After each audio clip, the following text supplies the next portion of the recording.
Bueno, pues le primero dar la bienvenida a todos a este tercer Campus Sur de DENAES. DENAES es el acrónimo de la Fundación para la Defensa de la Nación Española.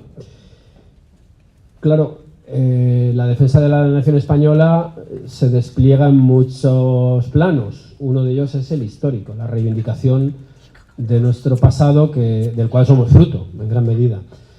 Y lo que ha ocurrido este año es muy ilustrativo de la crisis por la que atravesamos, porque este año se cumplen 100 del desembarco de Alhucemas, del cual yo no voy a decir mucho porque los que tienen que decirlo son los grandes expertos que hemos convocado hoy aquí, que generosamente han acudido a Algeciras y que nos ilustrarán tanto de los aspectos técnicos como de las consecuencias de aquel hecho bélico, estratégico y político. Llama mucho la atención, y quiero subrayarlo, y ya lo he hecho ante algún medio de comunicación, el hecho de que esta gesta, esta operación tan importante, que es un modelo en el cual se inspiró pues, el desembarco de Normandía, por ejemplo, no se va a conmemorar, al menos que nosotros sepamos, desde ninguna instancia oficial. A nosotros nos parece pues, entre un escándalo y una vergüenza, porque va a resultar que las conmemoraciones de los hechos históricos protagonizados por españoles pues, empiezan a estar condicionadas por las presiones, opiniones y lo que no sabemos de potencias extranjeras. En este caso sería Marruecos, al parecer, que no está muy por la labor de que nos acordemos de aquello, y ello por no referirnos a otras críticas y otras presiones que se están recibiendo desde el otro lado del charco. Estoy pensando en algunas peticiones de perdón, pero bueno, vamos a dejarlo a un lado. Hoy, ya digo, vamos a pasar una tarde, creo que bastante ilustrativa, bastante jugosa, y bueno, pues simplemente les agradezco la presencia. Quiero agradecer, por supuesto, la colaboración que hemos tenido, porque DENAES es una fundación muy humilde, muy débil económicamente. De hecho, tenemos ahí unos impresos que, si ustedes quieren colaborar en que esto continúe con un óbolo, con un humilde óbolo, con una humilde aportación, así lo haremos. Pero quiero subrayar la colaboración que hemos tenido por parte del grupo parlamentario de Vox en Andalucía y por parte de Vox Algeciras, eso sin duda ninguna.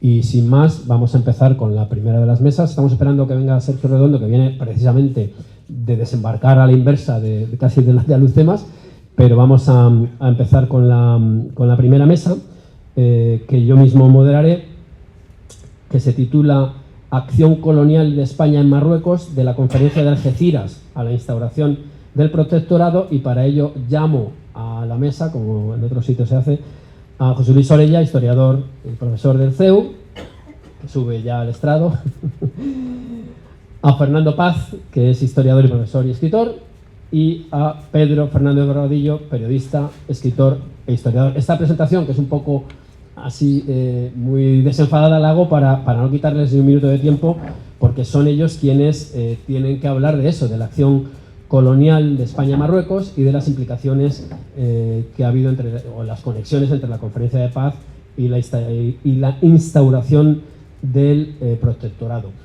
La estructura que hemos pensado para esta mesa es que hablen unos 10 minutos, más o menos, y que luego pues se abra un debate entre ellos, que luego haremos extensible a ustedes.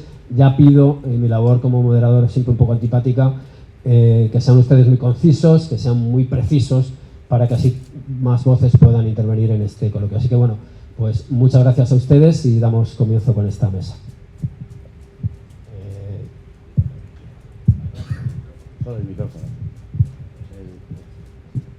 Bueno, muy buenas tardes. Gracias a todos, a los organizadores, a los presentes, al Gobierno de España,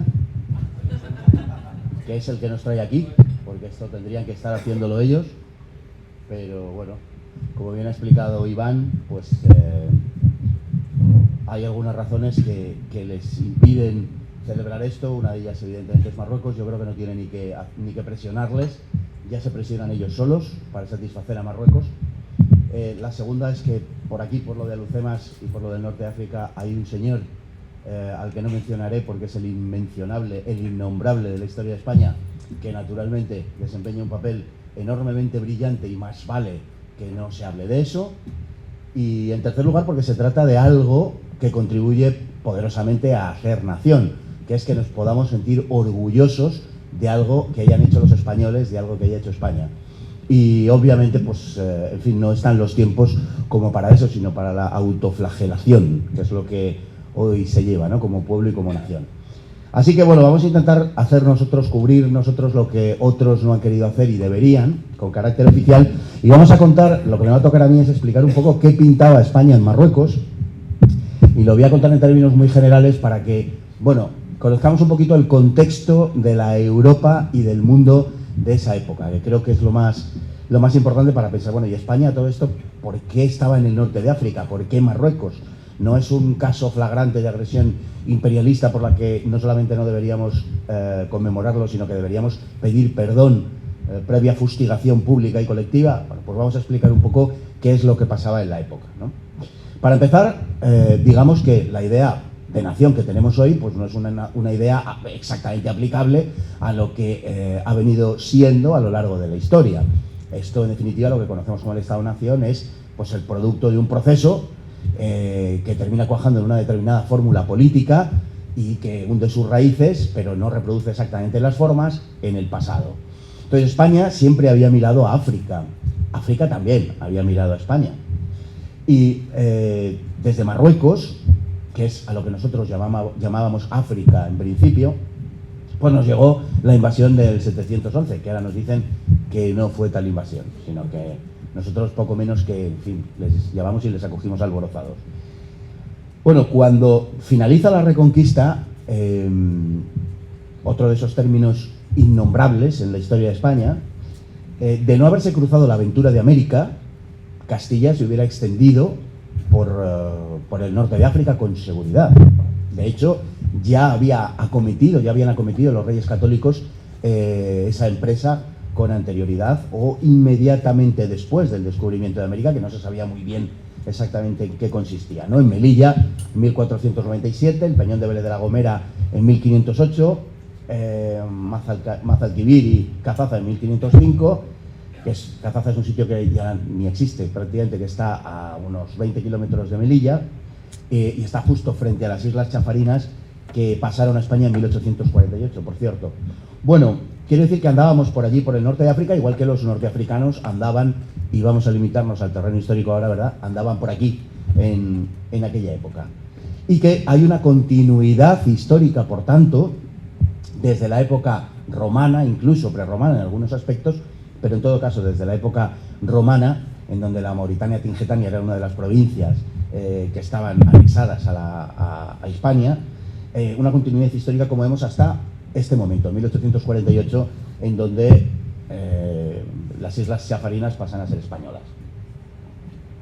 Luego tenemos otra guerra, en 1859-60, que es una guerra en tiempos de O'Donnell, la cual, bueno, pues España demanda un cierto protagonismo internacional y personal también, O'Donnell, pero bueno, tras la pérdida de América. No es una casualidad que esa expedición en Marruecos, que además se produce al mismo tiempo que otras expediciones en otros lugares del mundo, no me detendré en esto, en esos tiempos, en esos días, en esos momentos, no es una casualidad que se produzca después de las guerras de independencia americanas al otro lado del Atlántico, ¿no? El interés de España hacia el norte de África, por tanto, es evidente y no se circunscribe a una época histórica concreta, ni muchísimo menos a un tipo de régimen político o a una concepción ideológica, sino que está a lo largo de toda la historia, digamos, en términos generales, de un modo obvio y evidente, ¿no? Claro, este interés se acrecienta con la llegada de la época imperialista, la época del colonialismo.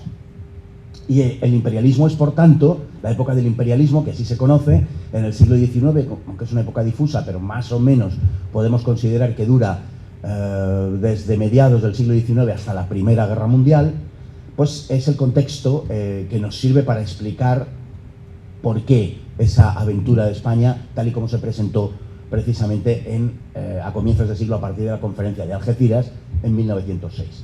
¿Cuáles eran las características del colonialismo? Lo primero que hay que decir es que el colonialismo está ligado al industrialismo, a la industrialización, a la revolución industrial. Y hasta el punto de que historiográficamente se le considera la causa última de la expansión colonial. Sin la revolución industrial, esa expansión colonial hubiera sido o inexistente o hubiera sido desde luego muy diferente y mucho más lenta. Por ejemplo, Gran Bretaña no habría sido capaz de crear el imperio, y recordemos que la mayor parte del imperio británico se produce después de la revolución industrial, y que Gran Bretaña es la locomotora, valga la imagen, precisamente de la revolución industrial.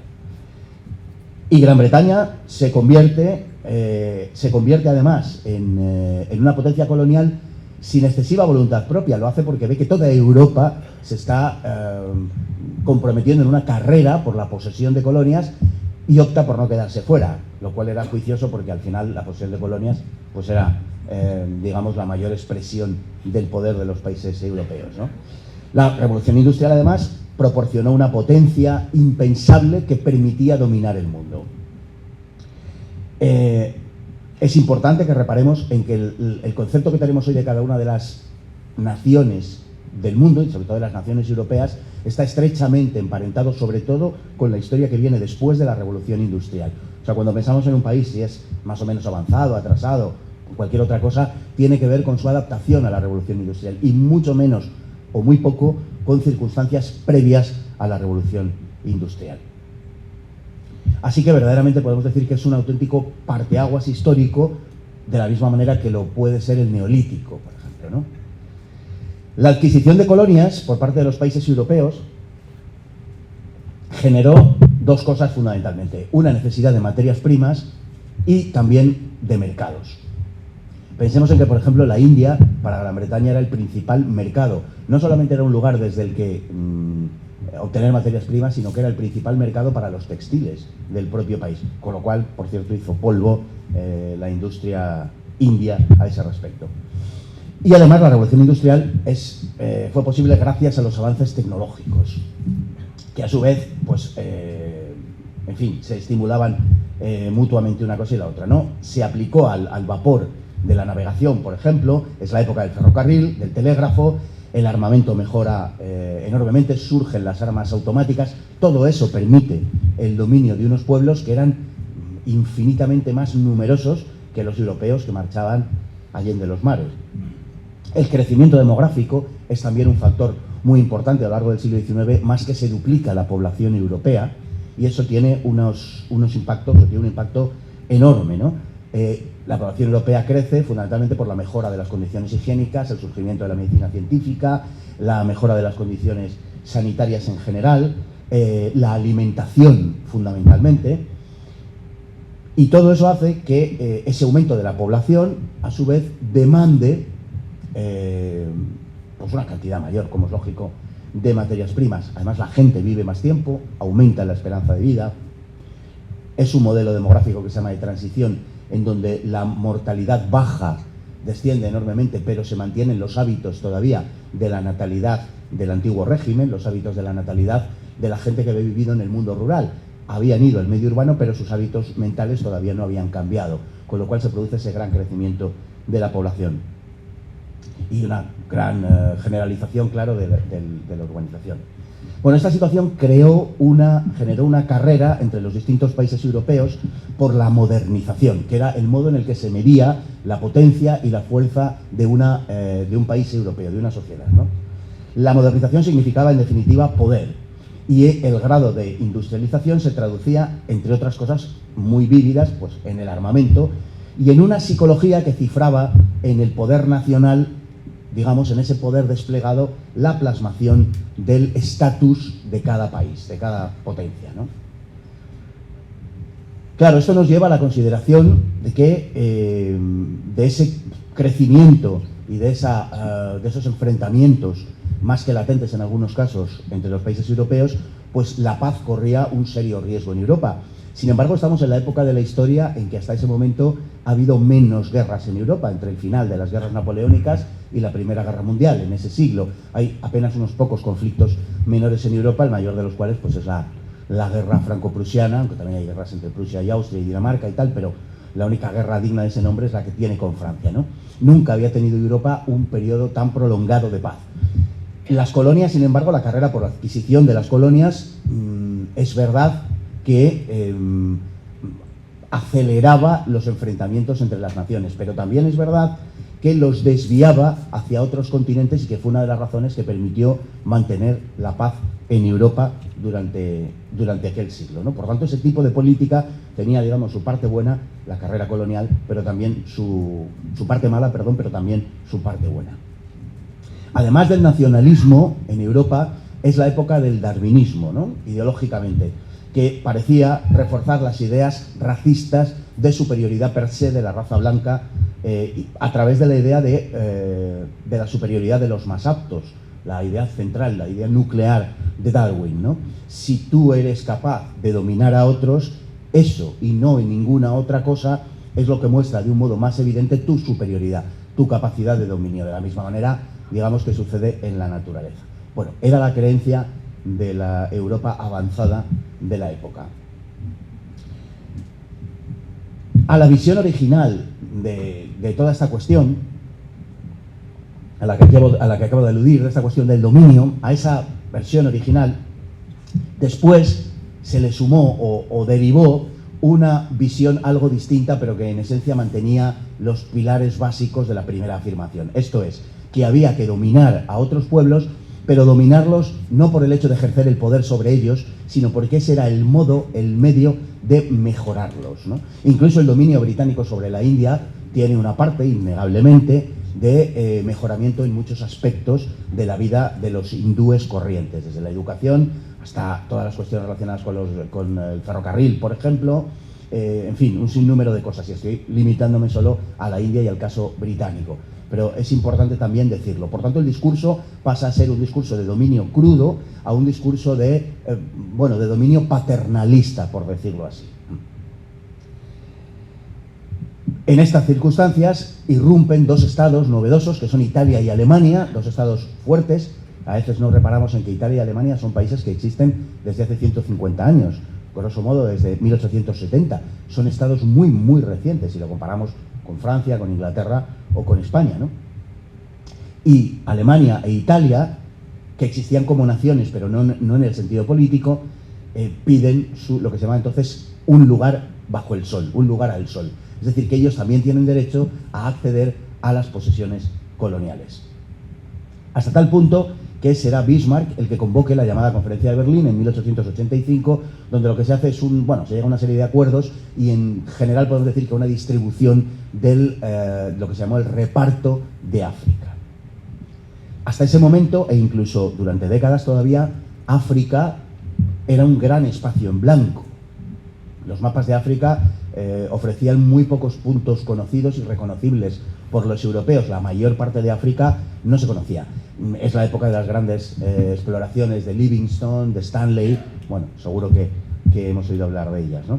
Y se produce una carrera desenfrenada por ese control de África. Sin embargo, ese dominio de África no podía ser eterno. El propio Kipling, Rudyard Kipling, el gran literato del imperialismo británico, ya advirtió precisamente al respecto de eso, ¿no? Lo que se llamaba la carga del hombre blanco. El hombre blanco tiene una carga, de acuerdo a Kipling, de mejorar la situación de aquellos pueblos, de controlarlos, de dominarlos, pero esa capacidad de los pueblos europeos, de los pueblos blancos, no va a durar siempre.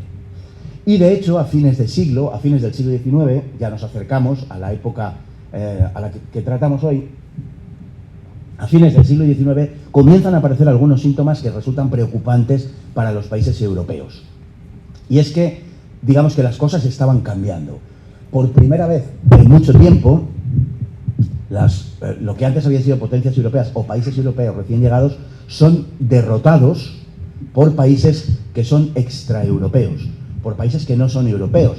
Tenemos la derrota italiana en Adua ante los etíopes, ante los abisinios, que fue, por muchas razones, enormemente traumática para ese país. Tenemos la derrota española en América y en Filipinas, en el Caribe y en Filipinas, y tenemos también la derrota rusa ante los japoneses en Port Arthur y en Tsushima, ¿no? En cierto modo, esto, aunque fueron, es verdad que eran países que no eran potencias centrales europeas, pero no dejaban de ser países europeos a los que se les suponía una superioridad sobre estados, sobre naciones, sobre países, sobre pueblos de fuera de Europa. Y aquellas derrotas, algunos las supieron interpretar en una clave un tanto inquietante precisamente para Europa, ¿no? Entre tanto, Reino Unido, Francia, Alemania aplicaban los más duros procedimientos para dominar las colonias, y la verdad es que lo hacían de forma muy eficaz. Es decir, que las derrotas de los países europeos, en este caso de los tres que hemos citado, no se correspondían, digamos, con un aminoramiento del poder que las grandes potencias como Francia, Gran Bretaña o Alemania ejercían sobre sus colonias. Donde los europeos tuvieron el campo abierto, podemos decir así, sencillamente se limitaron a dominar aquellos pueblos, fundamentalmente en África, en el África negra, ¿no? Hoy subsahariana. Pero donde los europeos se encontraban con una cultura antigua y un cierto grado de civilización, los europeos no podían sencillamente imponer su dominio sin más. El dominio era algo más complicado, y esto sucedía sobre todo en Asia, en algunas partes de Asia, fundamentalmente posteriormente en el Próximo Oriente y en aquel momento en el Extremo Oriente y en el norte de África, donde, como digo, existían culturas de un cierto grado civilizatorio que no permitían un dominio como se ejercía sobre los pueblos del centro de África, ¿no? ¿Qué es lo que hicieron las potencias europeas para controlar aquello, para dominar aquello? Inventar la idea del protectorado, o actualizarla, porque había habido protectorados con anterioridad, pero no de esa manera. La idea del protectorado es básicamente que el protectorado que se ejerce sobre un país es que la potencia dominante dirige la política internacional, la política militar y algunos sectores, los que a ella le interesan, los sectores clave de la economía, mientras que el poder interno, el poder del país, el poder nacional, vamos a llamar así, se ocupa de lo que es la administración y el mantenimiento del orden. Y por tanto la potencia colonial minimiza los perjuicios que pueda tener de administrar el país y en cambio trata de maximizar los beneficios a obtener de esa región. Hay que tener en cuenta también una cosa, y es que el imperialismo fue mucho menos lucrativo de lo que se nos ha contado y de lo que normalmente se difunde como idea o se divulga como idea principal. Los estudios actuales, en la historiografía actual, están de acuerdo prácticamente todos en que el imperialismo arroja un saldo negativo en términos económicos para los países europeos. Si acaso las únicas beneficiarias fueron las clases altas de esos países, pero en general, entendido como sociedad en su conjunto y en lo que hace al Estado que ejercía ese dominio, el resultado de las aventuras colonialistas en términos económicos fue negativo. Por tanto, aquí ante lo que estamos es ante un protectorado. Es decir, no se trataba de una colonia. Marruecos no era una colonia, era un protectorado.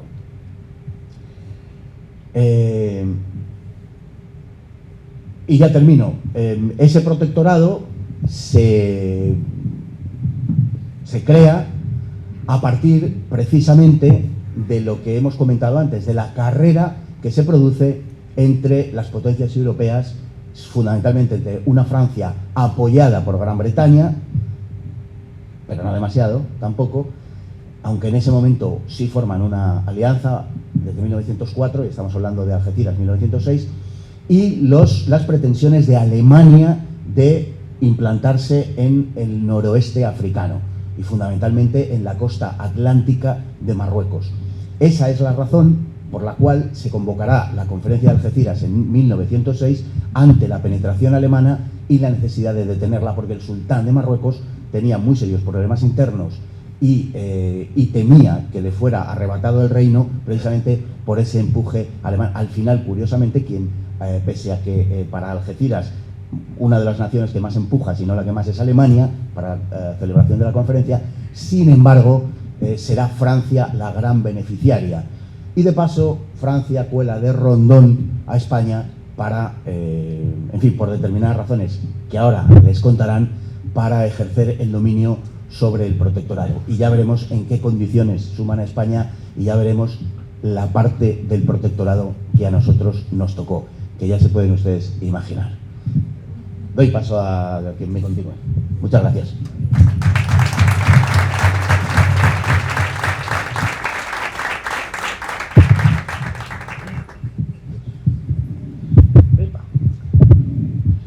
muchas gracias a todos ustedes por asistir en esta tarde de viernes en este lugar verdaderamente histórico. Muchas gracias a Fernando porque me lo ha dejado votando. Es muy interesante lo que ha dicho, a ver si se oye bien.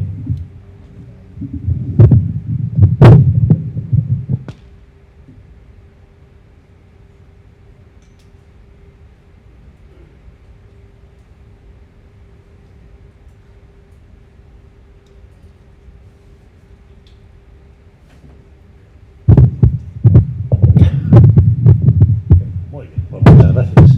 Pues tanto va el cántaro a la fuente que se rompe y tanto se mueve el micrófono que se le afloja el soporte. Cosas que pasan.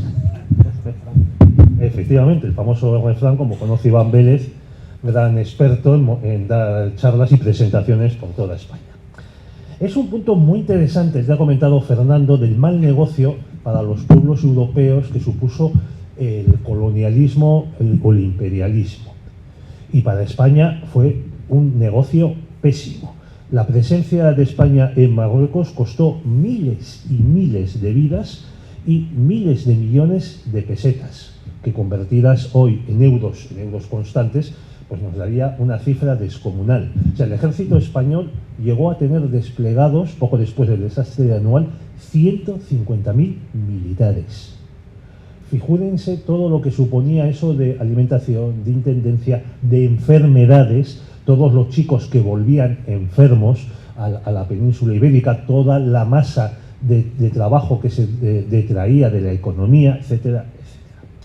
¿Qué dos factores, en mi opinión, explican esa presencia española en el norte de Marruecos, cuando hubo ese pésimo negocio y encima una inestabilidad política casi permanente entre 1909, semana trágica, y 1923, golpe de Primo de Rivera?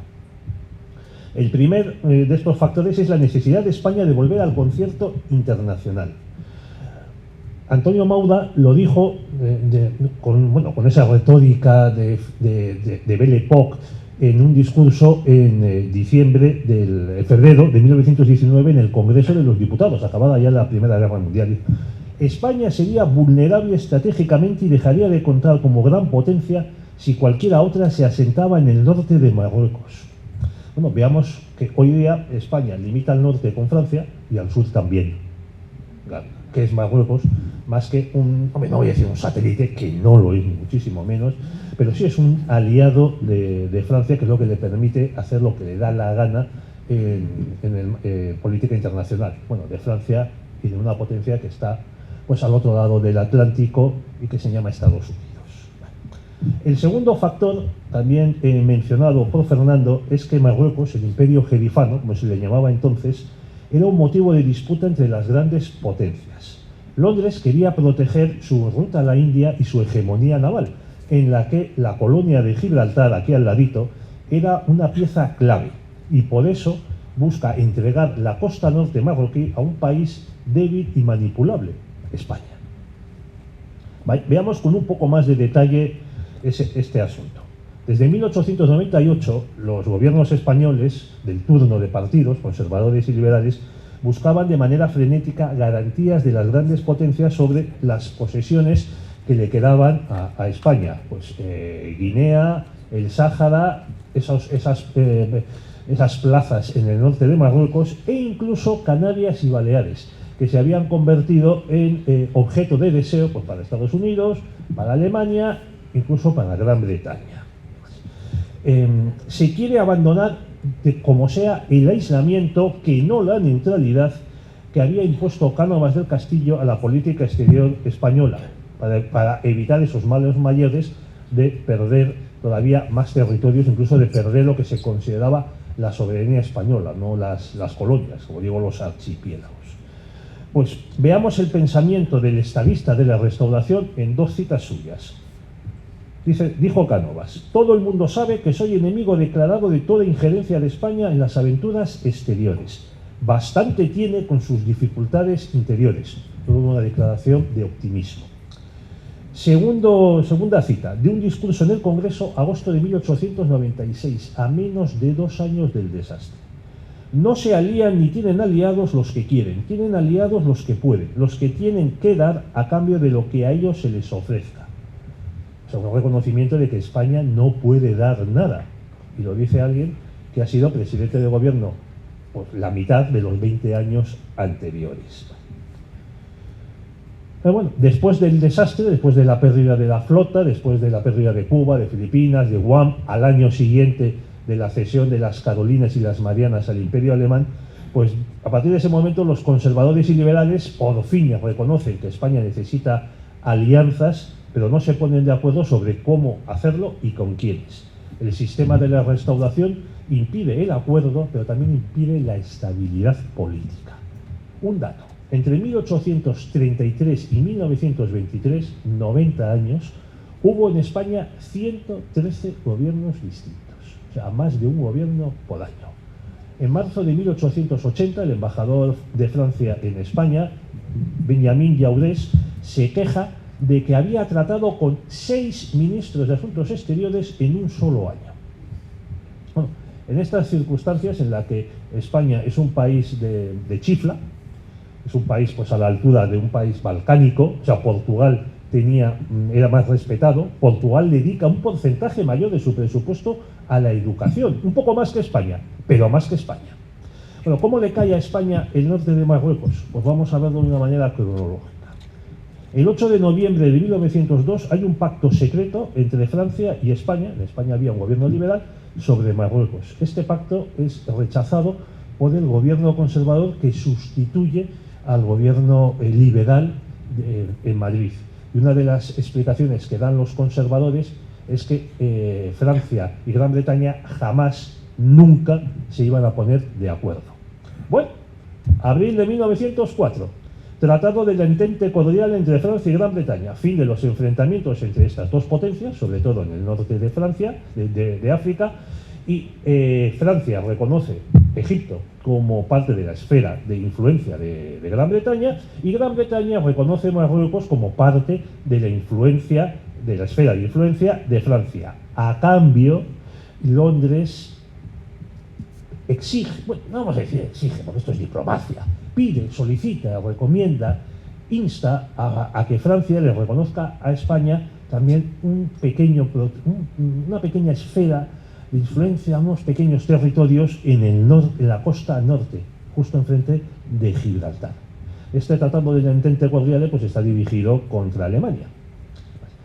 Pues se firma el abril de 1904 y en octubre de 1904, las cosas iban deprisa, aunque no existía internet, hay un convenio sobre Marruecos entre Francia y España con la aprobación británica.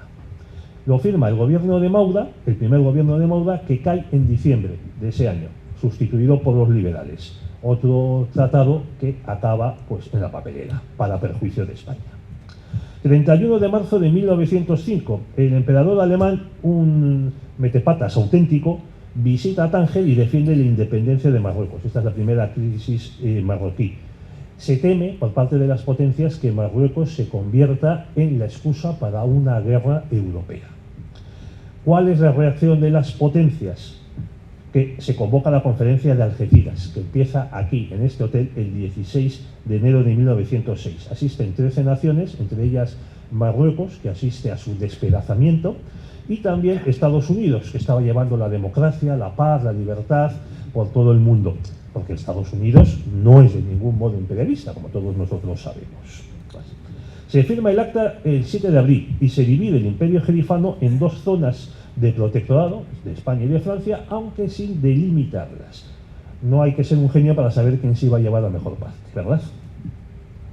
El 1 de enero de 1907 hay un documento que a mí me gusta mucho, porque me encanta esta época de la Belle Époque, que es el Memorial non Crow, que ya propone al gobierno británico salir de su espléndido aislamiento y, sobre todo, buscar aliados contra Alemania, un país que se ha convertido en un país molesto que busca, la expresión la ha recordado Fernando, un lugar al sol, y que nunca quedará satisfecho con las cesiones que se le hagan, no solo en Oceanía, no solo en el Golfo de Guinea, en Camerún, en las colonias, en Namibia, sino también en Marruecos. Memorándum, como digo, 1 de enero del 7, 16 de mayo del 7, acuerdos de Cartagena entre España, Francia y Reino Unido. Las tres partes declaran su intención de mantener el statu quo en el Mediterráneo occidental y en el Atlántico. en especial de sus posesiones insulares y costeras. Gran alivio en España porque garantiza la protección de las Baleares, de las Canarias, de Ceuta y de alguna otra pequeña posesión que tenía España. Vincula a España con la Entente, aunque como no era un tratado, pues no había más compromisos por las partes. 7 de enero de 1908. Las Cortes aprueban por fin la ley que detalla el plan naval del gobierno largo de Maura. España empieza a construir una escuadra 10 años después del desastre. Esto es lo que le costó a la España de la Restauración volver a que España, un país de naturaleza marítima, tuviese una escuadra. 10 años. 5 de agosto de 1908. Aquí tenemos un ejemplo de lo que de verdad pintaba España en el mundo. El embajador británico en España comunica al gobierno español, de Antonio Maura, el segundo gobierno, el gobierno largo, la construcción de una verja en la zona neutral de Gibraltar. ¿Por qué? Pues porque yo lo valgo. Ya está. Porque no se fía de los españoles, ¿no? Y porque están cambiando, se están moviendo estas piezas en el norte de África y en el estrecho de Gibraltar. Bueno, pues vamos a poner esa verja que ahora nos dice nuestro gobierno tan amado que la van a desmantelar los británicos porque han decidido que ahora sí, ahora nos quieren a los españoles. Bueno, este es el respeto que tenían nuestros aliados por España y el prestigio también que tenía España en el concierto internacional. Julio de 1909. Se producen, por un lado, ataques de rifeños a los obreros españoles que construían un tren para la Compañía Española de Minas del Rif, una empresa en la que estaban pues, grandes oligarcas españoles, pues, como el conde de Romanones y el conde de Güell. A consecuencia de estos ataques, movilización de reservistas por el gobierno de Maura que provoca la Semana Trágica, sobre todo en Barcelona, más de un centenar de muertos. El 27 de julio hay un ataque de los rifeños en el Barranco del Lobo y muere otro centenar de soldados españoles. Estos son los desastres que se van produciendo en España. Hombre, una buena noticia. 30 de junio de 1911, creación del Cuerpo de Regulares, primera tropa colonial especializada que se crea en España. Para la creación de la Legión hubo que esperar a 1920. Los franceses crean la Legión extranjera en 1831, en cuanto empiezan a desembarcar y conquistar Argelia. A los militares y políticos españoles solo les costó unos 80 años aprender de la experiencia francesa. Julio de 1911, comienza la segunda crisis de Marruecos. Hay sublevaciones populares en Fez, Mequinez y otros lugares por la presencia de los europeos, sobre todo los franceses, y contra el sultán. Francia aprovecha la ocasión para enviar tropas con permiso del sultán y José Canalejas, político liberal, ordena la ocupación del Arache y Alcázar-Quibir porque teme que Francia ocupe todo Marruecos con tropas que lleguen desde Argelia. Alemania, para acabar de liarla, envía un cañonero, uno solo, al puerto de Agadir en el Atlántico. Toda esta crisis acaba al año siguiente con que el sultán, el 30 de marzo de 1912, el sultán Mulay Hafid firma con Francia el Tratado de Fez o Tratado del Protectorado. En uno de los acuerdos, Francia se compromete a repartir algo con España, como quien le da una propina al camarero del hotel. 27 de noviembre de 1912, o sea, 8 meses más tarde, tratado hispano-francés que delimita las zonas de Francia y España en Marruecos. La de España se limita a 2 franjas, una desértica al sur, entonces llamada Villavens o Itarfaya, y otra al norte, montañosa y agreste, que incluye el Rif. El día 12, Canalejas había sido asesinado, tercer presidente del gobierno español, asesinado desde 1870. 9 años más tarde, pues sería asesinado el cuarto presidente del gobierno español, Eduardo Dato. ¿Qué supusieron para España los primeros años del protectorado hasta que esté pacificado por el desembarco de Alhucemas? Y aún así, la declaración del final de la campaña de Marruecos lo hace Sanjurjo en 1927. Bueno, pues entre julio y agosto de 1921, el ejército español sufrió el mayor desastre militar de una potencia europea en África. Ha mencionado Fernando pues, el desastre de Adwa, también hubo pues, otros británicos en la batalla de Sandawala, hubo algunos franceses en Madagascar, en Benín, nada comparable en magnitud a lo que sufrió España en anual. Unos 10.000 militares españoles muertos, más unos 2.000 y pico marroquíes aliados.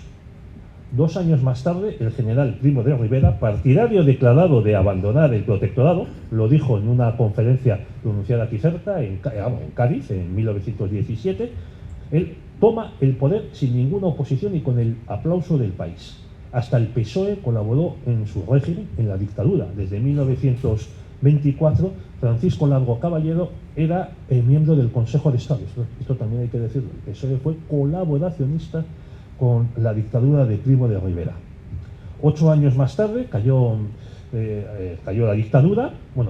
7 años escasos más tarde, enero de 1930, cae la dictadura. En abril del 31, como todos sabemos, pues cae la monarquía, y en 1936 varios generales que como jóvenes oficiales habían combatido a los rifeños, habían ahí pues ascendido, se habían jugado la vida, el caso pues, de Franco, de Mola, de Sanjurjo, de Queipo de Llano, de Yagüe, de Millán Astray, se sublevaron contra los políticos republicanos, muchos de los cuales habían empezado en política con campañas contra esa guerra de Marruecos. Concluyo. Los sucesivos desastres que se produjeron en Marruecos y en consecuencia en la península deberían servirnos a los españoles para meternos 2 ideas en la cabeza.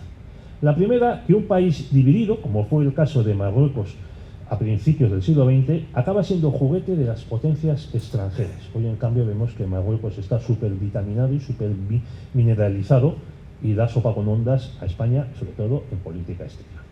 El segundo punto, que el aislamiento y la carencia de un destino común suponen para un pueblo la pérdida de la soberanía, aunque se sea miembro de poderosas alianzas, porque al final en esas alianzas, si alguien tiene que dar algo al de fuera o alguien tiene que sacrificarse por el bien común, va a ser el más débil, también el más tonto, ¿no? Vamos a dejarlo en el más débil.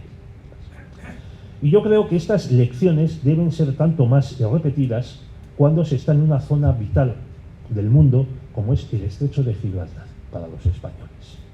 El desembarco de Alhucemas, por su parte, debería confirmarnos en que si estamos unidos en un objetivo y a él dedicamos todas nuestras energías, alcanzaremos el triunfo. Eso es todo. Muchas gracias.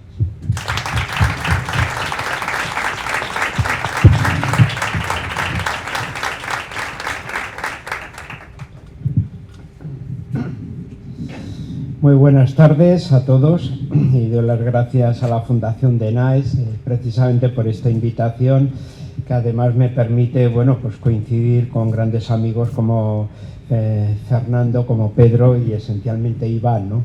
Y desde luego poder estar con ustedes, ¿no? Un poco esta tarde. Yo, en definitiva, voy a dedicar mi tiempo a intentar responder un poco a algunas preguntas que pueden tener ustedes después un poco de este concepto, ¿no? Principalmente, inicialmente, pues qué es el imperialismo, cómo afectaba en ese momento pues al globo, a los principales países europeos, luego cómo afecta a España, cuál es esa situación internacional, posteriormente un poco al desastre del 98, a la pérdida de nuestras provincias, no de nuestras colonias, porque tanto Cuba, Puerto Rico como Filipinas tenían sus representantes en nuestras cortes, entonces eso nunca hay que olvidarlo en ese aspecto. Entonces, ahora que ya tenemos un poco toda esta contextualización, ¿qué sucedía en el protectorado de Marruecos? ¿Era beneficioso? ¿No era beneficioso? ¿Por qué era tan belicoso? Bueno, pues vamos a intentar responder a una de esas preguntas, ¿no? ¿Quiénes son los que vivían y qué es lo que hacían, ¿no? Eran habitualmente tribus, con un sentido clánico, o sea, relaciones también familiares, relación también de vasallática. Por ejemplo, la familia Pelcrin no eran unos cualquiera, eran el top un poco de la sociedad de los Beni Urriagel y tenían propiedades en diferentes partes del protectorado, o sea, que no eran precisamente unos líderes de tribu y tenían su nivel cultural. Pelcrin había trabajado en la administración española, había estudiado en colegios españoles y su hermano, nada menos, Ahmed, pues estudiaba en la Escuela de Minas de Madrid. O sea que estamos hablando, por lo tanto, de gente que su alta sociedad se codiaba con la nuestra perfectamente sin ningún tipo de problema, ¿no? como bien se ha dicho, si Francia se queda con la parte mejor, podemos decir, un político castizo español dijo que Francia se había quedado con el jamón y a nosotros nos habían dejado con el hueso, ¿no? Más o menos, un poco para diferenciar. Una zona muy de montaña, muy de cordillera, con una cierta riqueza hullera a nivel de minas, pero que en todo lo demás había un pueblo muy belicoso y que no planteaba ningún otro tipo de riqueza. Aquí estaríamos, como bien ha dicho Fernando, en uno de los casos de prestigio, pero no precisamente de obtener beneficios económicos, ¿no?, en ese ámbito. Por tanto, las poblaciones que había allí siempre habían sido, hasta la obtención del protectorado, esa división un poco del imperio jericiano en un protectorado francés y en uno español, bueno, había formado parte de una periferia en la cual el sultán siempre había tenido problemas para implantar su autoridad. O sea, la zona del Rif siempre había sido la zona de los jefes rebeldes.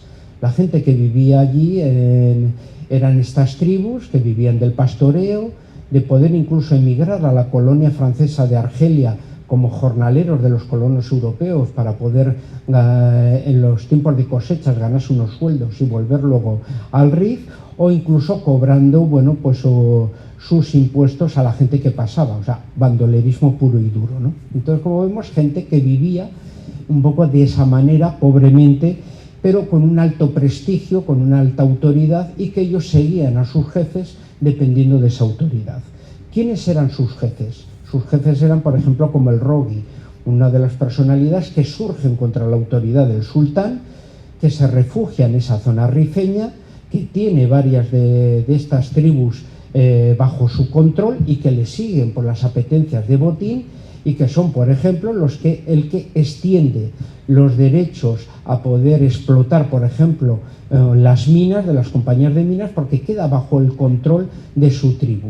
Por eso tenemos esa mistura de que muchos de estos jefes rifeños no sabemos hasta qué punto, por una parte nos los retratan como una especie como de caballeros idealizados árabes que viven en unas zonas de la montaña, y por otra parte no dejan de ser unos jefes dedicados al bandolerismo que explotan a sus propias poblaciones con unas contribuciones muy fuertes y que destruyen a otros jefes para quedarse con esas zonas de influencia. Rogui será uno de los que acabe finalmente aplastado, derrotado, entregado al sultán de Fez y finalmente ejecutado por él, ¿no?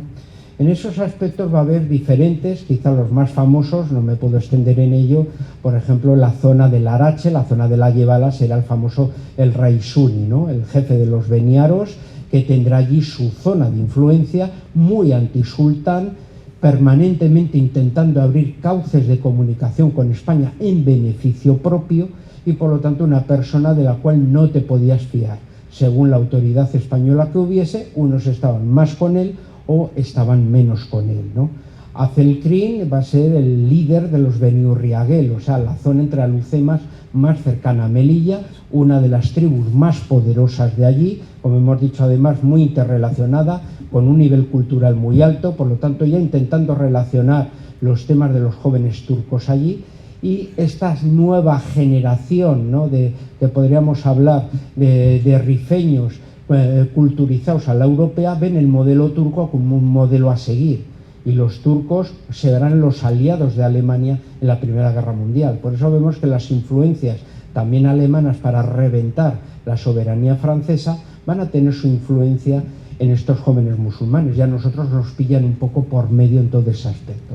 O sea, que hemos heredado una zona económicamente que no nos da beneficios, gastamos muchísimo dinero, y encima es una caja de grillos de diferentes jefecillos a los cuales, por una parte, la gente le sigue por su autoridad de fortaleza, tú tienes que exigir con fortaleza y tienes que ser un líder duro con ellos, pero por otra parte también les tienes que dar premios, les tienes que conceder botines, etcétera. O sea, tienes que estar con el palo y la zanahoria continuamente para irte ganando un poco a esta gente, ¿no?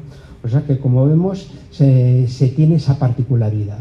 Ellos, además, asaltos, acompañar de minas, cuando por ejemplo el Rogui será aplastado, los Beniurriaguel irán claramente a asaltar las minas de los españoles, era de donde obtenía el dinero, por ejemplo, a aquel antiguo cabecilla. Bueno, pues lo hacías con soldados de tropa, como bien se ha dicho. Los soldados de tropa, la muerte de la gente que cumplía su servicio militar con una preparación mínima, va a provocar revueltas sociales en España. No queremos una guerra colonial. ¿Qué pito componemos allí? Porque mi hijo se ha tenido que ir a morir a un lugar que no sabemos ni señalarlo en el mapa, ¿no? Y eso va a dar, por lo tanto, alimento también a los movimientos revolucionarios, anarquistas, socialistas, para intentar de falsos pacifistas e intentar ver que ese ingrediente sí movilizaba esencialmente al sector femenino en contra de los políticos locales un poco de aquella época. ¿Cómo se responderá? Con tropas especializadas. Será el tema de regulares, será el tema de la legión. El tema de regulares, como hemos visto, ya con tropas preparadas, muchos de ellos son o de las tribus vencidas, muchos beniaros después del rey Suni se meterán en los tabores del Arache para poder luchar contra sus enemigos eternos de los Beni Riaguel, otros procederán del Marruecos francés. Marruecos francés se gana bien, pero te mandan a la guerra. Prefiero el protectorado español, que se sigue ganando bien y no vas a la guerra, y además voy con uniforme y tengo un sueldo en mi casa, o sea que va a haber, por lo tanto, muchas intemperies un poco de ese modo. Lo de la legión yo le añadiría otro aspecto. En parte es una copia de la legión extranjera francesa, pero tengamos en cuenta las fechas. Son fechas posteriores a la Primera Guerra Mundial. Ya está toda la experiencia de las tropas de asalto, las tropas de élite, se puede decir voluntarias, los que hacen esa labor casi de precomando detrás de las líneas enemigas, y que habían iniciado los alemanes, posteriormente los italianos con sus Arditi, y la legión, por tanto, no solo hereda una posición con su nombre esencialmente como una tropa colonial francesa, sino que es mucho más. Hereda también un espíritu de cuerpo militar de élite, que es el que se han ido forjando en la Primera Guerra Mundial, y luego esencialmente, que aquí ya lo unimos a otro punto, pues su fundador Millán Astray lo que quiere además es también provocar un poco esa regeneración del viejo espíritu que estaba muerto en España. Por eso la unión con su tradición en los tercios, ¿no? Y por lo tanto el nombre de los tercios no es una casualidad, sino que va unido precisamente para que puedan sentirse orgullosos de una tradición que hasta ese momento había sido olvidada y había desaparecido a partir de 1700, ¿no? O sea que vemos, por lo tanto, muchas consecuencias. En ese sentido, esa respuesta que se hace a esa belicosidad, a esa sociedad dividida, tribal, sin sentimientos de tipo nacionalista, pero que donde la jefatura del jefe, incluso aunque sea mediante asalto y masacres, consigue una gran autoridad. El rey Suni, por ejemplo, a Celkrin lo llevará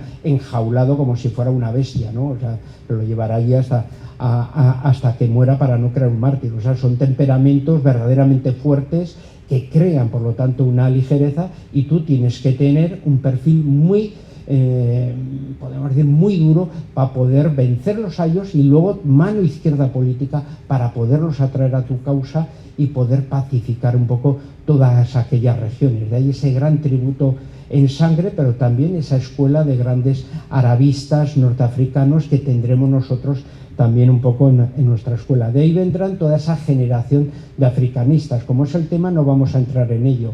Solo les voy a brindar una foto fija, ¿no? Si sacábamos una foto, por ejemplo, a 1916, pues bueno, los coroneles que están allí son Berenguer, son Sanjurjo. Los tenientes coroneles son González de Tabla, son Miguel Cabanellas. Los comandantes son Millán Astray, son Mola. Los capitanes recién llegados son algunos llamados Francisco Franco.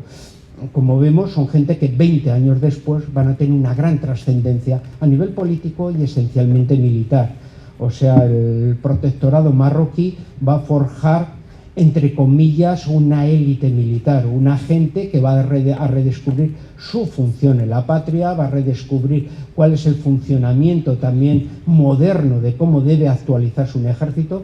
Los reclutas no están para esto, se necesita otro tipo de tropas, y desde luego los mandos que se van a generar van a ser los mandos posteriormente que tendrán un gran protagonismo posteriormente dentro de nuestro conflicto civil y en otro tipo de conflictos que nosotros intervendremos, ¿no? Así que gran parte de lo que van a ser luego los militares famosos por sus nuevas tácticas, estrategias, pues van a pertenecer un poquitín allí.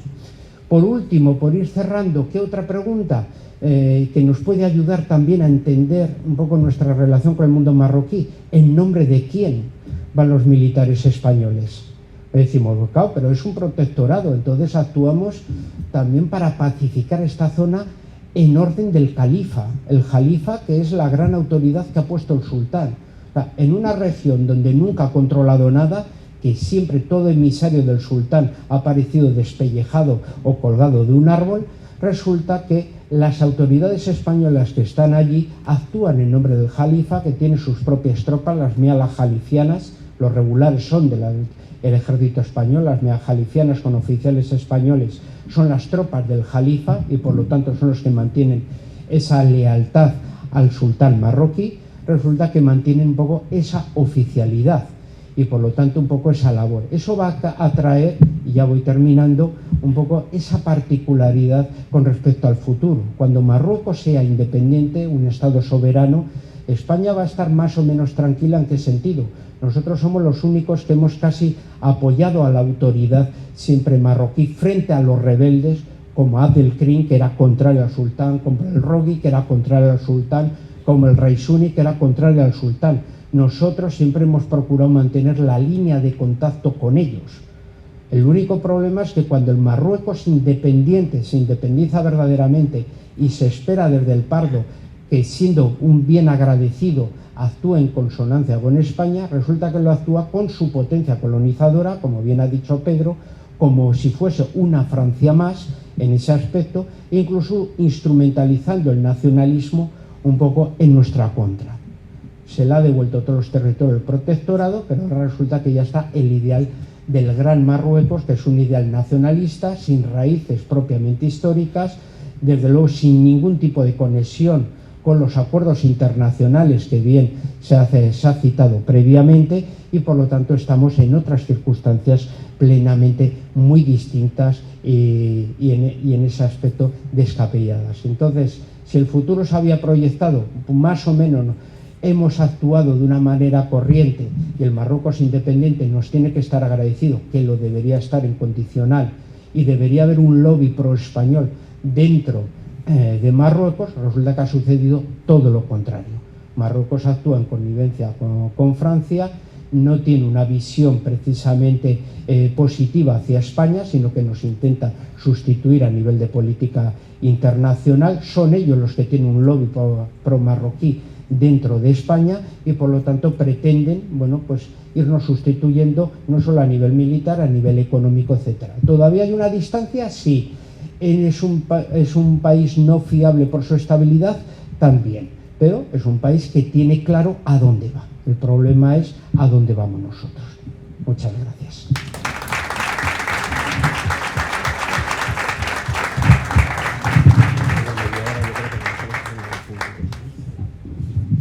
Bueno, nos quedan 20 y tantos minutos. Yo creo que lo que podemos hacer es, porque lo que se ha hecho es hacer una visión de lo general a lo particular, más o menos. Entonces yo creo que es un momento oportuno para abrir al público estos 25 minutos más o menos que quedan. Insisto en la concisión para que se puedan abordar todos los temas que ustedes quieran y bueno, pues cedo la palabra a quien quiera tomarla.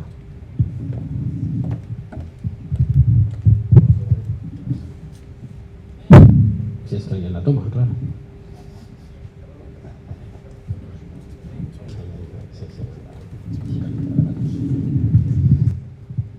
Buenas tardes. Hace unos días he leído en la prensa de que España ha arriado bandera en dos islotes que estaban frente al peñón de Alusema y la Chafarina. ¿Eso obedece a algo en particular que no sepamos? Gracias.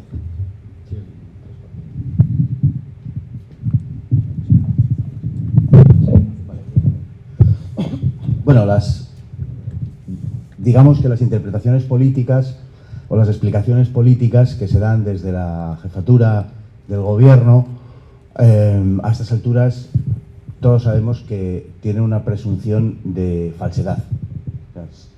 Han dado explicaciones, pero son mentiras, porque sabemos que todo lo que proceda de la presidencia de gobierno tiene esa presunción de mendacidad, es mentira.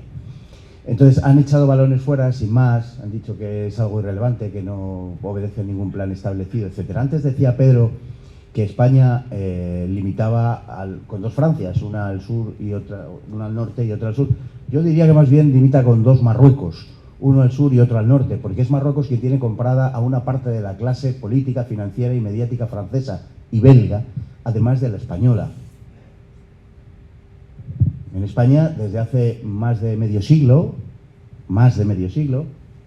hay unos círculos de poder que están al servicio del rey de Marruecos, que paga muy bien y que tiene una capacidad coercitiva sobre esa élite política, financiera y mediática, que yo creo que no se le escapa a nadie en qué radica esa capacidad coercitiva que tiene. Yo creo que no se le escapa a nadie. Y la política exterior española y muchas de las decisiones que se toman a ese respecto por parte de España no es que estén condicionadas, es que están determinadas por los intereses de Marruecos. Sirve a los intereses de Marruecos. Naturalmente, nuestra situación es de una debilidad extrema en este momento, que es donde quería desembocar.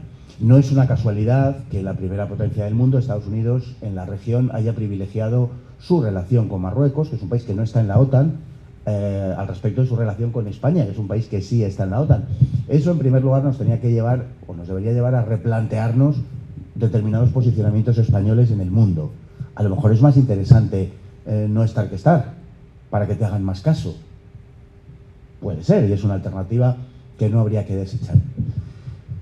Si Estados Unidos, que bueno, pues, no se le oculta a nadie que es la primera potencia política y militar del mundo, ha llegado a reconocer, como lo ha hecho públicamente, además lo hizo prácticamente en la última decisión del gobierno de Trump en 2020, la marroquinidad del Sáhara.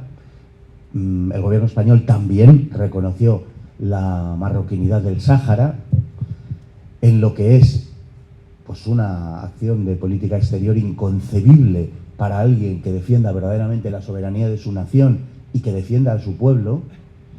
Si hemos llegado a este punto, pues tendremos que preguntarnos a qué intereses obedecen la actitud de nuestros gobiernos, y sobre todo de nuestro último gobierno. ¿Cuál es la razón que conduce a ese reconocimiento de la marroquinidad del Sáhara, por ejemplo, ¿no?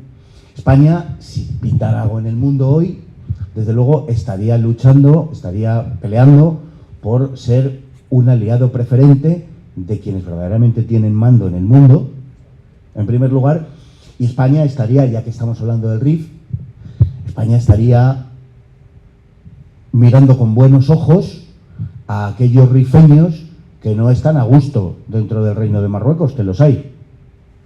Y España tendría una postura acerca del Sáhara que no sería precisamente la de reconocer la marroquinidad del Sáhara. Y España tendría que estar protegiendo, como intentó en su momento, ya hace mucho tiempo que no, protegiendo las Islas Canarias y, por descontado, Ceuta y Melilla, con una política de pinza en el norte en el Rif y en el sur en el Sáhara, al respecto de Marruecos. ¿España está haciendo algo lejanamente relacionado con eso? No. España está haciendo todo lo contrario. El gobierno de España trabaja contra los intereses de España. No es una frase, ni es un eslogan, ni es nada que corear en un estadio para llamar a Pedro Sánchez no sé qué. Es una realidad geopolítica que está incidiendo de una manera palmaria en nuestra situación en el mundo. Sí, el gobierno de Madrid trabaja contra los intereses de España. Y esto que usted ha rememorado ahora no es más que un episodio absolutamente menor, pero significativo de lo que está por venir. Y si yo fuera el rey de Marruecos, no tardaría demasiado tiempo en dar los pasos que probablemente antes o después se den, porque nunca va a haber una oportunidad probablemente mejor que la que hay ahora mismo. Nunca España va a ser más débil y nunca España va a estar más dispuesta a la cesión y nunca España va a estar más dividida, más cuarteada, más fragmentada y más enfrentada a sí misma que ahora, que lo está ahora. Es improbable, aunque ya sabemos que aquí todo va peor, pero es improbable. Y yo además tengo sinceras esperanzas de que esto, y no dentro de mucho, de un cambio a muchísimo mejor.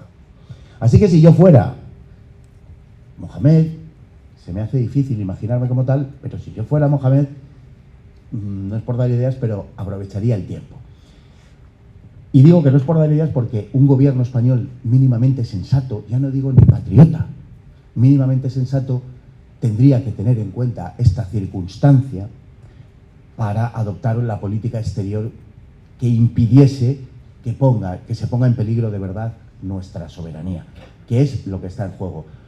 Yo creo que todos tenemos un poco la sensación de que hay determinadas cuestiones que ya han sido entregadas, por lo menos de espíritu, y por la que, bueno, pues parece que la España de hoy, bueno, yo me niego a llamar España esto, este país de hoy no está dispuesto a plantarse. Y yo creo que si verdaderamente recuperamos España, que es lo que tenemos que hacer, si recuperamos España, volveremos a constituirnos como una potencia regional en el Mediterráneo y en el norte de África, que es lo que tenemos que hacer fundamentalmente para salvaguardar al menos los restos de nuestra soberanía.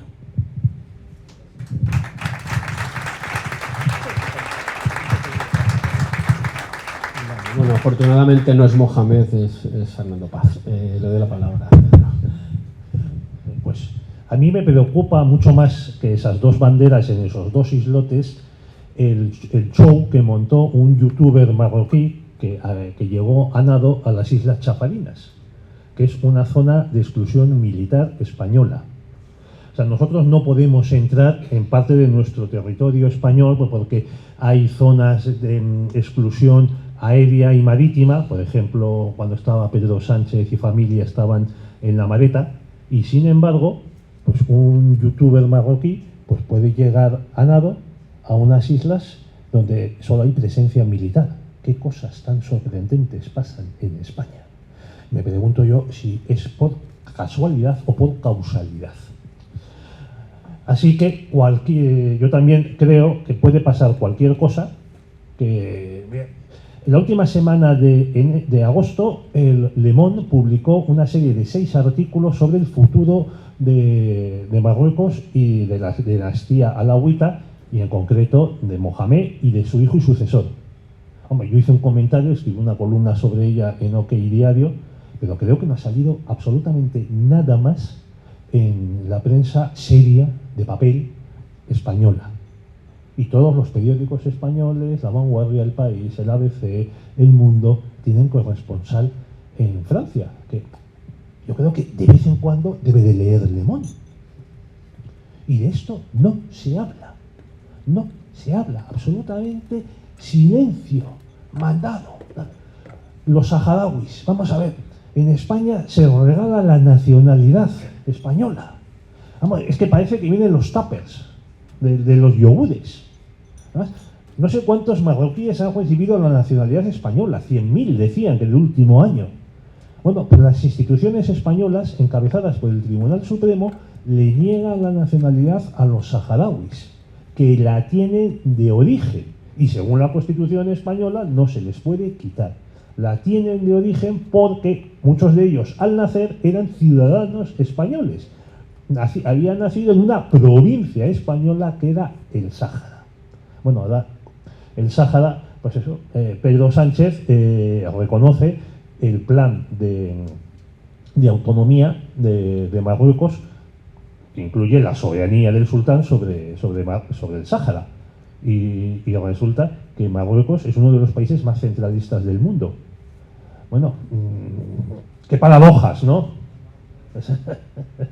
Y si se quiere saber quiénes son los miembros, bueno, algunos de los miembros del lobby español, del lobby marroquí en España, les aconsejo que busquen la lista de los que reciben una condecoración que da el sultán, que es el Wissam alauita, el Wissam, con 2 S. Además, ahí verán todo tipo de gente de todos los partidos, verán periodistas, empresarios, funcionarios, algún que otro diplomático, tal. Es muy curioso, y eso solo es la punta del iceberg. solamente una cosa, recordabas el asunto de los saharauis en España, la actitud de España hacia el Sáhara, y mientras tanto, la tercera parte de los marroquíes residentes en España tienen nuestra nacionalidad. Estamos cerca de 300.000 que tienen nuestra nacionalidad, con la vertiente electoral que eso supone. Vamos, que ni por esas, pero entendedme cuál es la intención. Entonces, ningún político hace ninguna cosa sin una intencionalidad, buscando algo. Cuando el trato hacia el Sáhara y los saharauis es el que es, y el trato a los marroquíes es el que es, por supuesto que están persiguiendo un objetivo al que nos hemos referido Pedro y yo. Otra matización que se me ha olvidado, pues para defender a los saharauis. Una de las campañas de diabolización de los saharauis, que aparece por parte de ciertos periodistas españoles, miembros de este lobby, es acusar a los saharauis de yihadismo, de terrorismo islámico, de que en los campamentos de Tinduf, en el Sáhara no delimitado, al otro lado de los muros que ha construido Marruecos con ayuda de Arabia Saudí y de Israel y de Estados Unidos, hay entrenamientos, hay campamentos de yihadismo. No ha habido ni un solo caso de saharaui implicado en yihadismo ni en terrorismo islámico.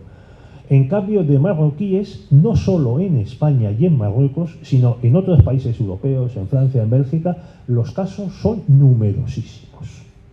¿Dónde está entonces ese argumento de que el sultán es un valladar contra el islamismo? Bueno, pues es otro elemento de la propaganda que en España, en Francia, pues pasa, bueno, como si estuviese bien untada, bien engrasada, como decían en el siglo XIX, la grasa, el unte, como sinónimo de la plata hoy. Bueno, un comentario así, ya que pasa el micrófono por aquí, ¿no?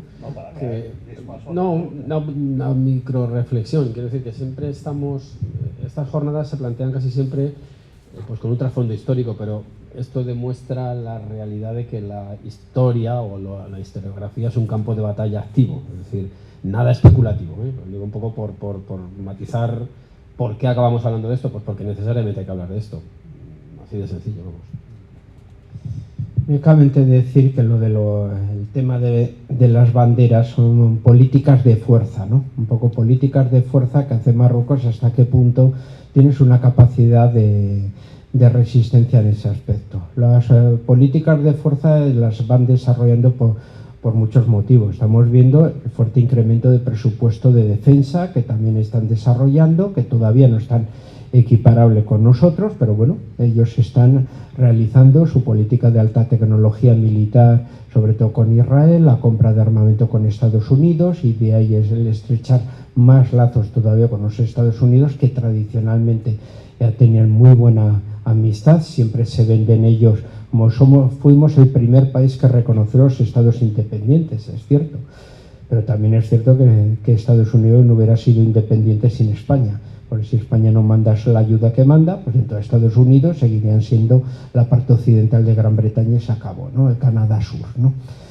Hubiera sido. A mí lo que más me afecta son, por ejemplo, otro tipo de aspectos. Para que nos hagamos una idea, Marruecos en la actualidad intenta asemejarse a la España de los 70. O sea, gobiernos más bien tecnocráticos, gobiernos muy unidos, por lo tanto, a su jefatura del Estado, y que tienen unos objetivos muy claros de signo nacionalista y de signo de desarrollo. ¿Qué significa esto?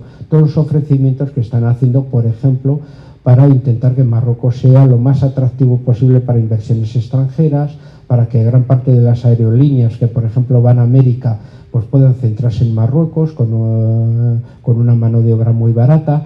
La cuestión de los intereses, como bien se ha dicho anteriormente, de que limitamos al norte con Francia y al sur con Francia. Francia es la gran puerta de los intereses agrícolas marroquíes que compiten precisamente con nuestro campo de una manera absolutamente pues vergonzosa. Podríamos traer autoridades del CSI para que nos hablasen todos los venenos que echan en los campos marroquíes y que nos los comemos aquí con tomates, frutas, verduras, etcétera, para bajar los precios por las cadenas de supermercados, o los intentos ahora de transformar Tánger pues en el gran puerto, precisamente con un objetivo. El objetivo es hundir Algeciras.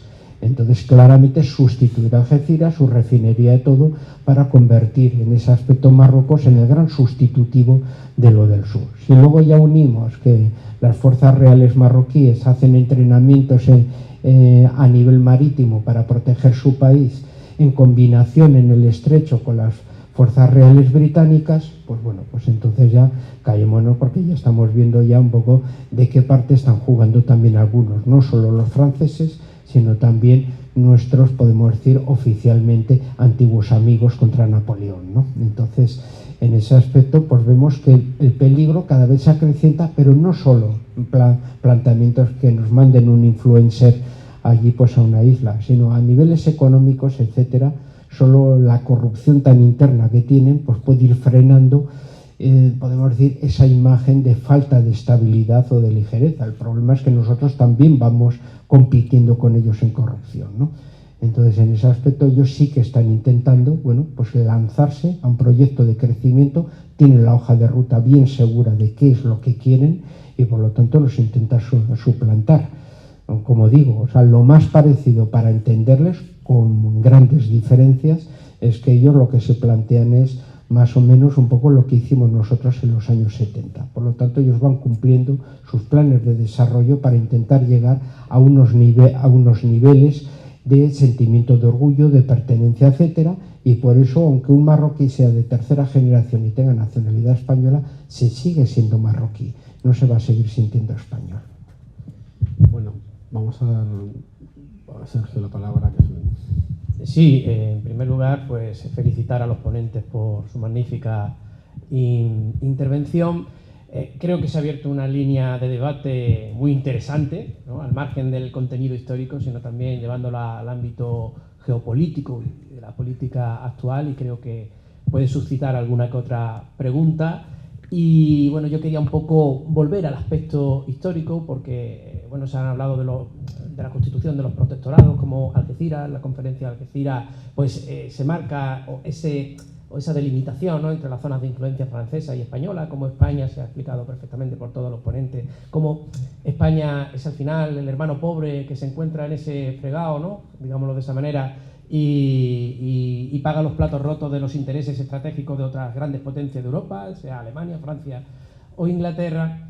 Pero entiendo que es importante también establecer, como se ha dicho también en una parte creo que ha sido Fernando quien ha comentado, ¿no?, cómo la entente cordiales ya hace que Francia e Inglaterra se pongan de acuerdo sobre esos límites que tienen que tener en la influencia en Marruecos, y es Inglaterra la que apoya, en cierto modo, que España se implique en esta cuestión. Pero antes de esa entente cordiales, ya en 1902 con Silvela, ya había intentado Francia un acuerdo para establecer un protectorado en Francia con mayor influencia de España. Es España la que sale, después de todo el conflicto en ultramar, sin ningún tipo de interés por meterse en otro proyecto colonial en una zona como Marruecos, y al final pues no se deja querer y eso queda ahí.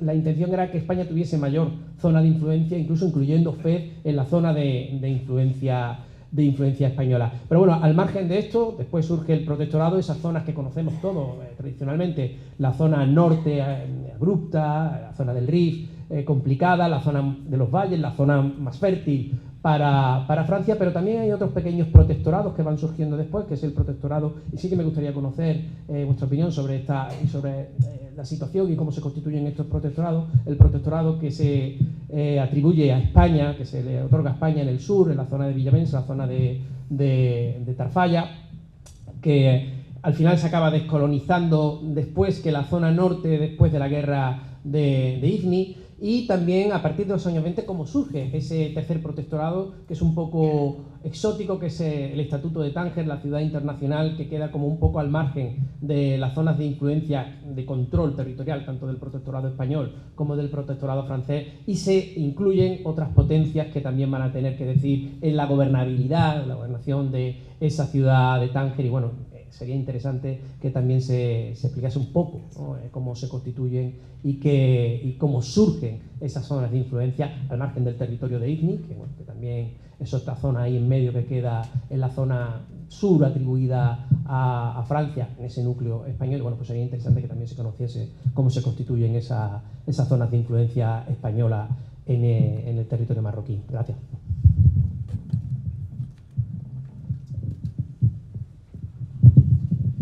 Bueno, en términos generales, antes de la Primera Guerra Mundial y en esa época final del imperialismo, bueno, eso se prolongará después y lo veremos en las relaciones internacionales que se produzcan durante la Segunda Guerra Mundial. Incluso hay una apetencia de distintos países europeos sobre la zona.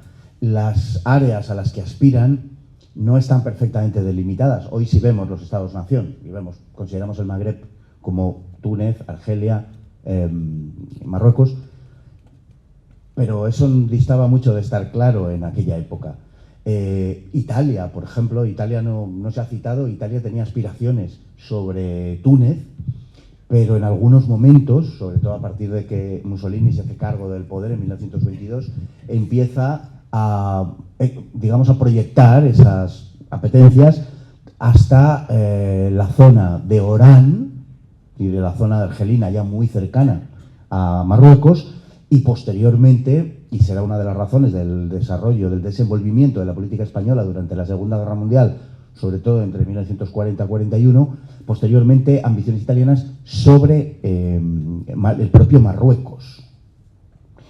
Por otro lado está Alemania, y Alemania tiene desde mucho tiempo atrás también una intención de apropiarse o bien de la costa del Atlántica de Marruecos o bien de algunos enclaves. El caso de Mogador y Agadir es lo que siempre les atrajo a los alemanes. Antes de la Primera Guerra Mundial, porque había una política naval alemana, el diseño de la política naval alemana visualizaba a la Gran Bretaña como gran enemigo. Lo que pasa es que la Kriegsmarine no podía competir con la Royal Navy por obvias razones de tonelaje, de experiencia, etcétera, pero el objetivo, y es una de las causas de la Primera Guerra Mundial, es esa competencia de carácter naval entre Alemania y Gran Bretaña. Por supuesto, el interés francés por encima de todo, el interés francés en Marruecos. Y España, pues el problema de España, además de lo que tú has comentado precisamente con el gobierno de Silvela, es que España no tiene posibilidad, en ese momento no tiene ni flota. Y no solamente no es que no tenga flota, sino que el hecho de no tener flota es la consecuencia de una política y no tanto de un desastre en sí mismo, de un desastre puramente militar, sino de las responsabilidades de los políticos a la hora de las responsabilidades de los políticos de haber producido ese desastre militar en 1898, que no es el tema que nos convoca hoy, pero que es un asunto de un enorme calado porque nos arrojaría una luz, creo que muy interesante, acerca de la traición de la clase política a los intereses de España, que quizá sería susceptible de sugerirnos un cierto paralelismo con 2025, para que no nos resultase tan raro pensar que hay una clase política que verdaderamente existe, que está traicionando de forma plenamente consciente a su país. Y eso es lo que sucede en 1898. Podríamos hablar del invento del submarino, por ejemplo, de lo que sucedió al respecto de eso y de muchísimas otras cosas que probablemente a mucha gente, pues no excesivamente versada en cuestiones históricas, haría pues que los ojos se le pusieran como platos diciendo, pero ¿cómo es posible que la clase dirigente española actúe contra su país? ¿Pero dónde pasa esto? ¿En qué país del mundo? Tenemos que irnos a otra galaxia probablemente, porque ningún país del mundo sucede lo que ha sucedido en España y lo que está sucediendo. Así que lo que tenemos es un país muy débil, como es la España de la época, y una serie de potencias que bien por tradición, por sus intereses de ese momento, o bien porque son los recién llegados, los avenirs, los newcomers, que son Italia y Alemania, en este caso fundamentalmente Italia, presionan sobre y Alemania, bueno, para lo que nos ocupa, sobre esta situación. A España se le concedió un protectorado que es aproximadamente la séptima parte de todo el conjunto de Marruecos. Además está dividido en dos, la zona de Cabo Yubi, de Tarfaya, y la zona del Rif. Bueno, la primera, la verdad es que no le hacemos mucho caso. España entonces también tenía la soberanía teórica sobre lo que sería luego el Sáhara español, también la tenía incluso desde el Tratado de San Ildefonso a finales del siglo XVIII sobre los territorios ecuatoriales, y los teníamos abandonados, que esa es otra historia, pero que tiene que ver con esto. Y la zona sur de Marruecos, pues de la misma manera quedó sin una particular atención que luego acabará desembocando en la cuestión de IFNI, en la intervención de 1934, también durante la Segunda República. Pero la zona, bueno, las dos zonas suman, para que nos hagamos una idea, como digo, es la séptima parte de todo el Marruecos y la 11ª parte de toda la población. O sea, es muy poca población, pero son los guerreros más feroces del Magreb, lo que nos endilgan. Y además con una orografía absolutamente imposible, que favorecía naturalmente esa resistencia, además de una pobreza económica y agrícola brutal. Y encima el único valle prácticamente, Alterual me parece que era, el único valle que verdaderamente era productivo de esa zona, lo ocupó Francia y no nos lo devolvió nunca. O sea, fue una cosa verdaderamente increíble. Son en total, me parece que 38.000 kilómetros cuadrados, todo lo que teníamos en Marruecos, menos que Extremadura, para que nos hagamos una idea del asunto. Y como bien ha recordado José Luis, pues el coste que tenía eso era enorme y era gigantesco. Además, era gigantesco, costaba 1,5 millones de pesetas diarios mantenerlo. Era una barbaridad de dinero, 1,5 millones en aquella época. Había muerto el 80% de la oficialidad de regulares para 1920, el 80%. En Anual mueren 10.000 y además como mueren. En Anual y en Monterruiz, degollados después de haberse rendido, es una humillación brutal y en toda regla.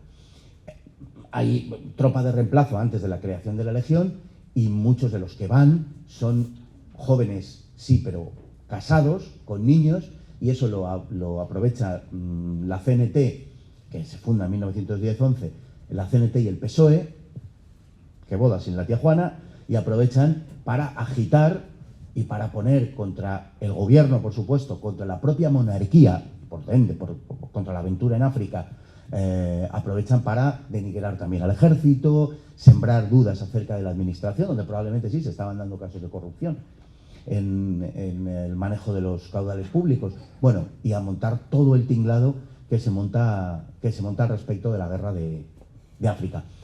La cuestión de Alhucemas es una decisión que toma un militar que ha dado un golpe de Estado porque la situación en el país era insostenible, un golpe de Estado que llega, un militar que llega a través de un golpe de Estado al poder, aplaudido universalmente, con excepción de la CNT, aplaudido por todas las fuerzas del país, y que es un abandonista, efectivamente, que quiere marcharse de Marruecos. Y que después de una visita a Marruecos, ve cómo respiran los oficiales y dice, no, esto hay que acabarlo, pero no marchándonos de manera ignominiosa, sino con una victoria, venciendo y además restaurando el honor del ejército. Y es en realidad el origen de Alhucemas. Pero bueno, no me quería ir del tema. La cuestión es que has planteado, yo creo que es en torno a qué es lo que nos dieron en definitiva, ¿no? ¿Qué es por qué se incluyó a España ahí? Y a España se le incluye por la actitud británica en gran parte de, pese a la alianza con Francia, de no hacer una Francia excesivamente grande, porque claro, tenemos que tener en cuenta otra cosa. La primera potencia en el mundo en ese momento es Gran Bretaña, y lo será hasta la Segunda Guerra Mundial. Es Gran Bretaña. Y Gran Bretaña, mientras está sucediendo todo esto, tiene su propia política exterior, que es verdad que pasa por el espléndido aislamiento famoso, pero que es una política que desde Isabel I, desde finales del siglo XVI, consiste en el balance of power, en el equilibrio de poder. Si yo tengo la marina más fuerte del mundo y en Europa no hay ninguna potencia hegemónica, el dueño del mundo soy yo. Las alianzas de Francia con Inglaterra, o de Francia con Gran Bretaña, han estado muy limitadas por esa visión británica de que tampoco Francia sea la principal potencia de Europa. Que sea lo suficientemente fuerte como para que un aliado sea el que detente un poder más importante en Europa, pero no demasiado como para que sea una potencia hegemónica y pueda llevar a cabo a lo mejor un proceso de unificación de Europa, como se le ocurrió a Napoleón. Esa es la política británica y desde ese punto de vista tenemos que entender por qué también se mete a España en el juego. En gran parte y en principio además al respecto de una España que era enormemente renuente a sumarse a esa aventura, porque no se quería ni oír hablar de eso. Y la razón al final por la cual España se suma en gran parte es esa. Y luego hay otra colateral que tiene su importancia y que no se cita mucho, y era también la necesidad de pararle los pies a Alemania, tal y como estaba visto por el eje franco-británico, pero tampoco someterla a una humillación. Entonces no se podía entregar todo Marruecos a Francia. Metiendo a España en el tinglado, pues se daba la impresión de que, bueno, que era un arreglo internacional. que tiene que ver con toda la cuestión que tú has planteado de Tánger, con la internacionalización. La cuestión de Tánger, que es un tema muy complejo, porque en el acuerdo primero hay 5 potencias que se turnan, que comparten la administración. Luego España en el año 40 ocupará Tánger porque esas naciones están implicadas en una guerra y tal, y le corresponde, pero España al final volverá a soltarlo. Es decir, se crea una situación muy compleja, enormemente compleja en el norte de África, que al final, si vamos, y ya termino, si vamos al final de todo el proceso, es difícil concluir a quién benefició.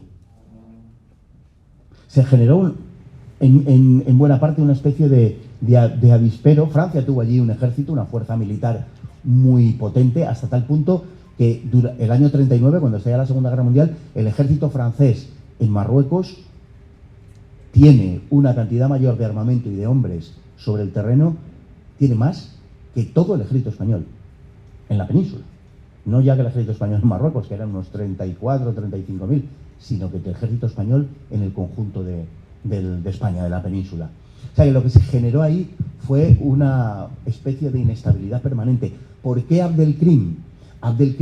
¿Y por qué Alucemas? Abdelkrim se aprovecha, y hace perfectamente desde su punto de vista, de la ayuda francesa que le permite escapar a su territorio cada vez que nos hace alguna puñetería a nosotros, que a veces eran terribles, ¿no?